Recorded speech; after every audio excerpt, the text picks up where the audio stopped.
Baik, Bismillahirrahmanirrahim. Assalamualaikum warahmatullahi wabarakatuh.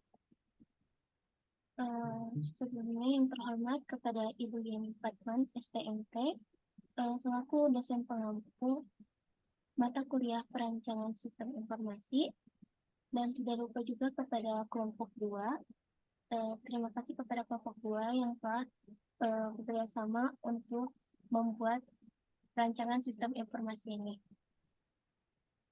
Sebelumnya, saya izin memperkenalkan diri.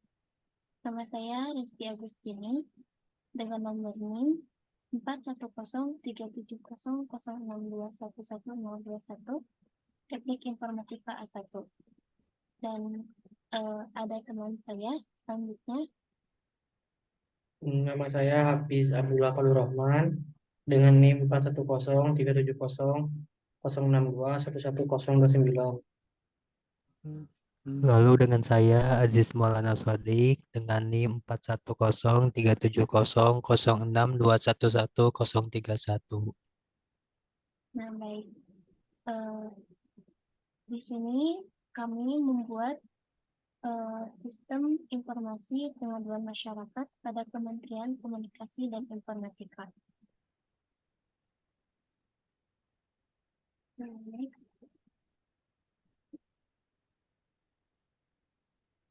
Di sini tentang Kominfo. Kominfo adalah Kementerian Komunikasi dan Informasi Republik Indonesia, bagian SDVPI, yaitu Sumber Daya dan Perangkat Pos dan Informatika.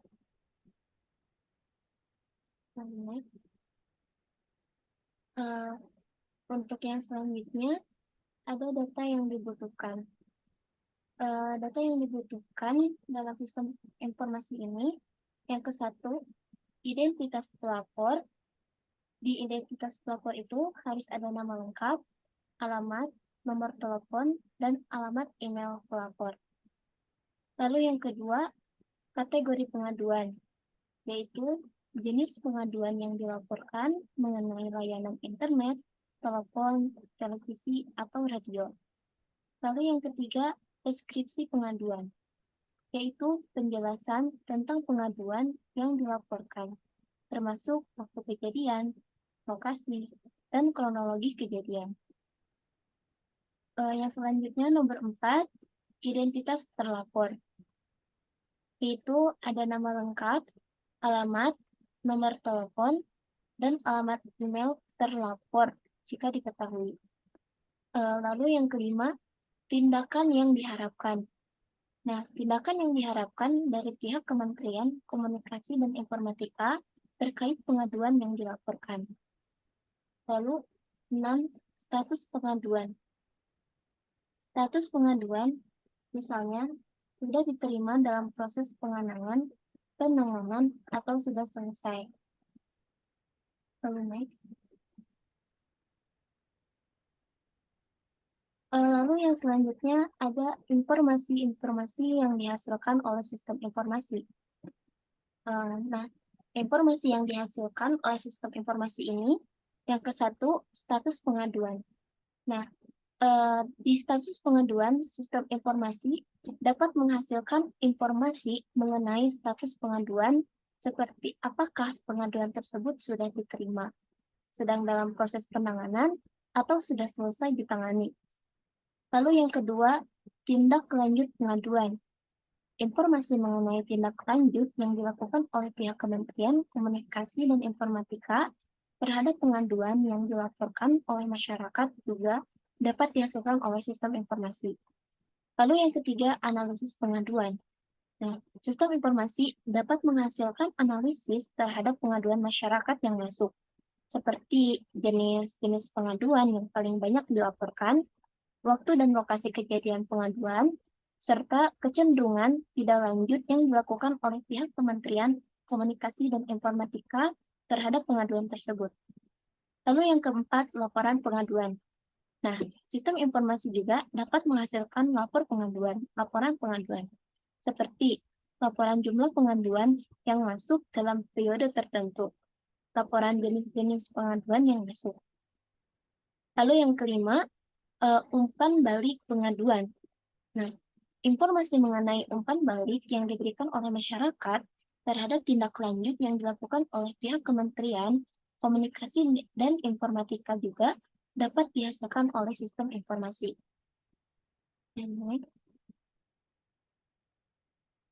Lalu di sini ada mengenai tentang proses pengolahan data. Nah, untuk proses pengolahan data, ada dimulai dari penerimaan pengaduan. Pengguna mengajukan pengaduan melalui sistem pengaduan online Kominfo. Lalu yang kedua, verifikasi pengaduan. Tim verifikasi Kominfo melakukan verifikasi terhadap pengaduan yang masuk untuk memastikan keabsahan dan kredibilitasan pengaduan. Lalu selanjutnya pencatatan pengaduan. Nah, di sini setelah pengaduan diverifikasi, pengaduan dicatat dalam sistem dengan mencatat informasi terkait pengaduan seperti nama pengguna, alamat email, nomor telepon, dan informasi terkait pengaduan.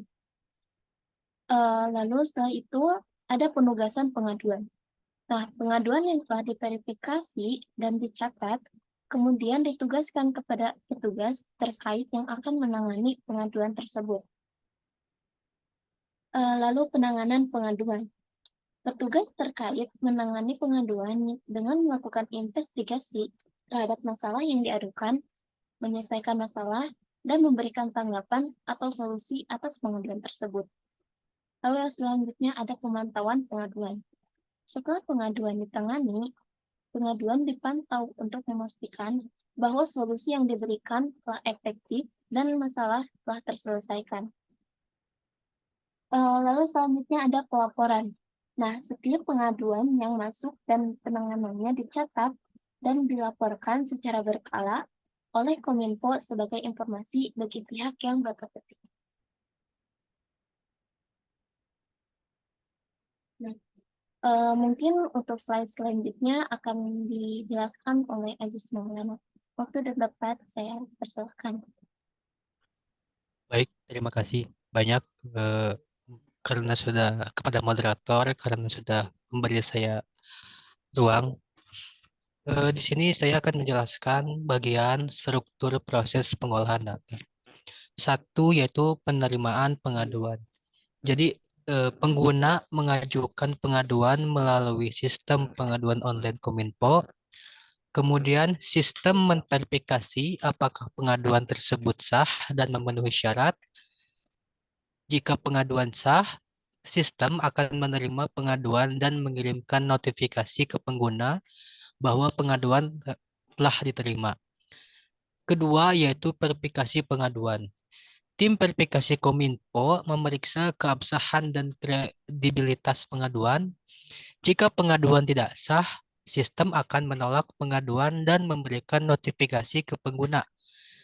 Jika pengaduan sah, sistem akan mengirimkan notifikasi ke pengguna bahwa pengaduan telah diverifikasi dan diteruskan ke bagian selanjutnya.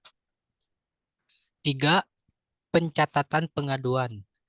Setelah pengaduan diverifikasi, sistem mencatat informasi terkait pengaduan seperti nama pengguna, alamat email, nomor telepon, dan informasi terkait pengaduan.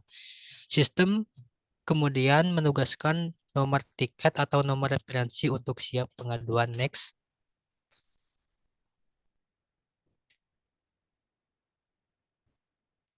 Selanjutnya itu penugasan pengaduan. Pengaduan yang telah diverifikasi dan dicatat kemudian ditugaskan kepada petugas terkait yang akan menangani pengaduan tersebut. Petugas terkait akan menerima notifikasi bahwa pengaduan telah ditugaskan kepadanya. 5. Penanganan pengaduan. Petugas terkait menangani pengaduan dengan melakukan investigasi terhadap masalah yang diadukan, menyelesaikan masalah, dan memberikan tanggapan atau solusi atas pengaduan tersebut. Lalu sistem mencatat tindakan dan solusi yang diambil oleh petugas terkait. 6. Pemantauan pengaduan. Setelah pengaduan ditangani, sistem akan memantau pengaduan untuk memastikan bahwa solusi yang diberikan telah efektif dan masalah telah terselesaikan. Jika solusi yang diberikan tidak efektif, pengaduan akan diteruskan ke petugas terkait untuk ditindaklanjuti. 7. Pelaporan. Setiap pengaduan yang masuk dan penanganannya dicatat dan dilaporkan secara berkala oleh Kominfo sebagai informasi baik bagi pihak yang berkepentingan. Laporan ini dapat berisi informasi seperti jumlah pengaduan, jenis masalah yang diadukan, solusi yang diberikan, dan waktu penanganan pengaduan. Next. Lalu kemudian ada external entity. Yang pertama itu pelapor, lalu tim verifikasi, yang ketiga petugas, lalu keempatnya Kominfo.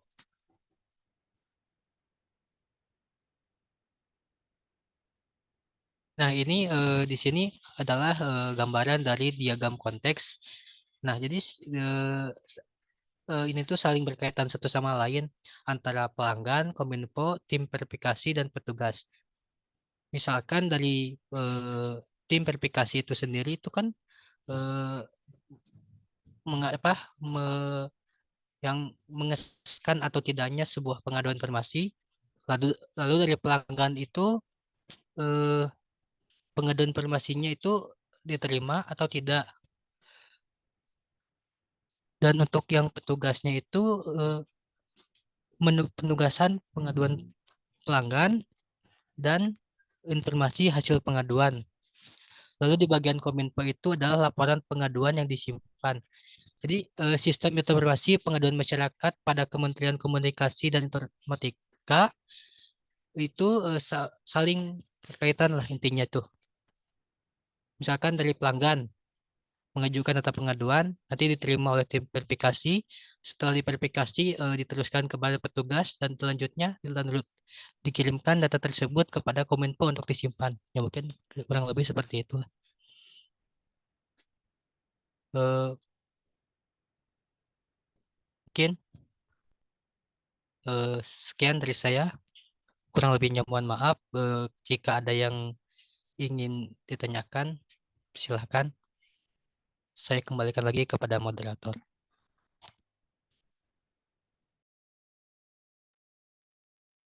Baik, terima kasih kepada Ajis yang sudah menjelaskan beberapa materinya. Mungkin langsung saja untuk penjelasan materi selanjutnya yang akan dijelaskan oleh Hafiz Abdullah Fatur Rahman. Waktu dan tempat kami persilakan. Di sini saya akan membantu Saudara Adis untuk menjelaskan ulang tentang diagram konteks. Nah, di sini tuh ada external entity, pelanggan, yang kotak sama yang lingkaran oval itu adalah nama aplikasinya atau rancangan sistem kita.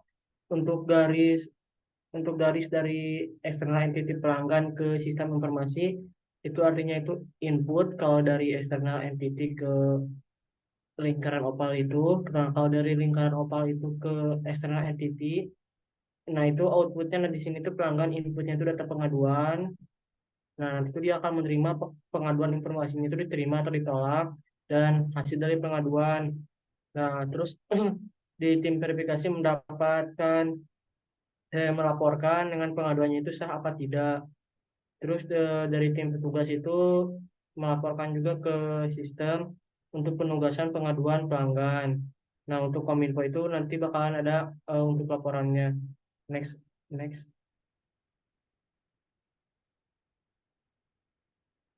Nah, di sini diagram DFD level 1 untuk menjelaskan diagram konteks sebelumnya.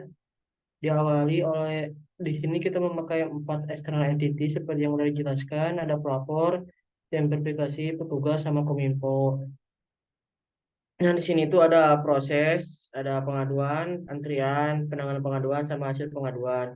Di sini dari external entity pelapor itu mengajukan pengaduan, terus diproses, dan kembali lagi ke external entity tim verifikasi, diperiksa sah atau tidak.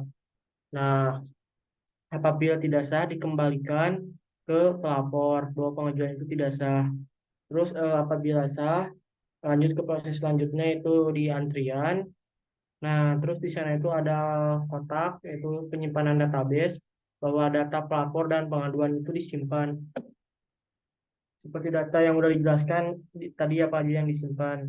Terus dari proses antrian ke pelapor, yaitu penerimaan, pengaduan, nomor antrian. Jadi nanti itu bakalan ada nomor antrian ke pelapor untuk menunggu prosesnya. Nah, apabila udah akan diproses proses pengaduan ke petugas. Nah, di sini ada proses penanganan pengaduan dan external entity petugas. Nah, jadi petugas itu menugaskan pengaduan jadi menerima laporan dari pelapor. Nah, di sana disimpan untuk catatan hasil dari pengaduan oleh petugas tersebut oleh database. Nah, lanjut ke alur selanjutnya itu pengaduan selesai. Dan di sana ada prosesnya itu hasil pengaduan. Nah, disimpan di database laporan hasil pengaduan dengan alurnya itu pencatatan laporan. Nah, sama diberikan ke pihak database Kominfo yang menyimpan dari hasil pengaduan untuk dilaporkan ke pihak atasan. Nah, di sana udah hasil pengaduan diberikan juga ke pelapor.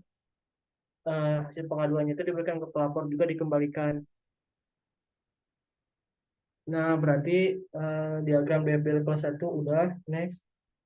Untuk hostnya bisa di Nah, di sini itu ada link websitenya. Mari kita buka. Nah, untuk hostnya boleh dipindahkan.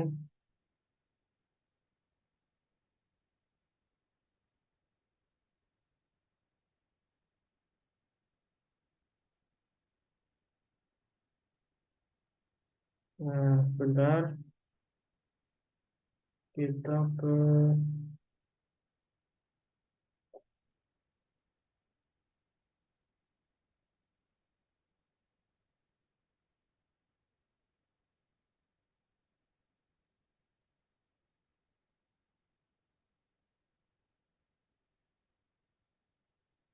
share screen-nya ada.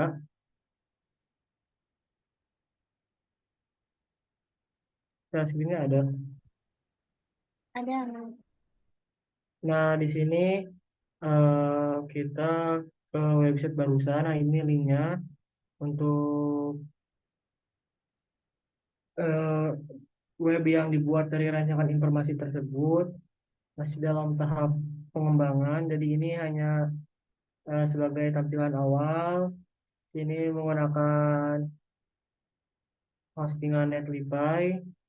Nah, di sini ada nama kelompok. Ini contoh kecil untuk pengaduan online, tapi masih dalam tahap pengembangan. Di sini ada nama ininya, terus kelompok, terus ada nama link pengaduannya. Nah, untuk link pengaduan di sini dicantumkan, misalkan kita contoh nama lengkap,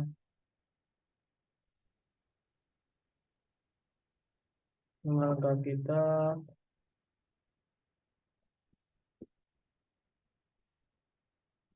kita contoh email. Nah, ini pengaduan jenis apa? Misalkan pengaduan jenis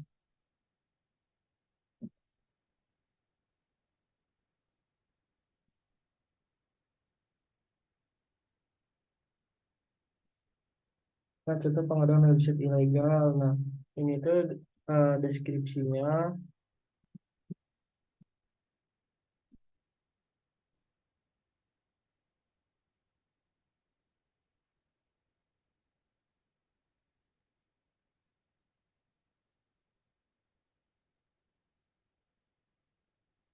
Nah, ini contoh deskripsinya. Nah, udah seperti ini dikirim. Nah, terima kasih telah menghubungi kami. Silakan cek email secara berkala dalam 24 jam ke depan terkait pengaduan Anda. Nah, nanti pengaduannya itu bakalan masuk ke Gmail. Nah, kita lihat. Nah, ini yang nama lengkap, ada emailnya, terus pengaduan, bersama keluhannya. Nah, ini berarti website yang udah kelompok 2 buat untuk perancangan sistem informasi. Nah, mungkin dari saya sudah dikembalikan ke moderator.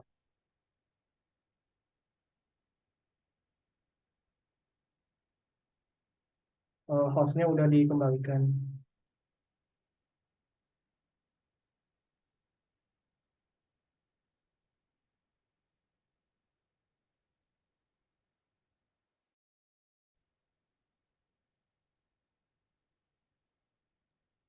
Baik, terima kasih kepada Hafiz yang telah menjelaskan pemateriannya. Mungkin sekian presentasi dari kelompok 2. Terima kasih sebelumnya.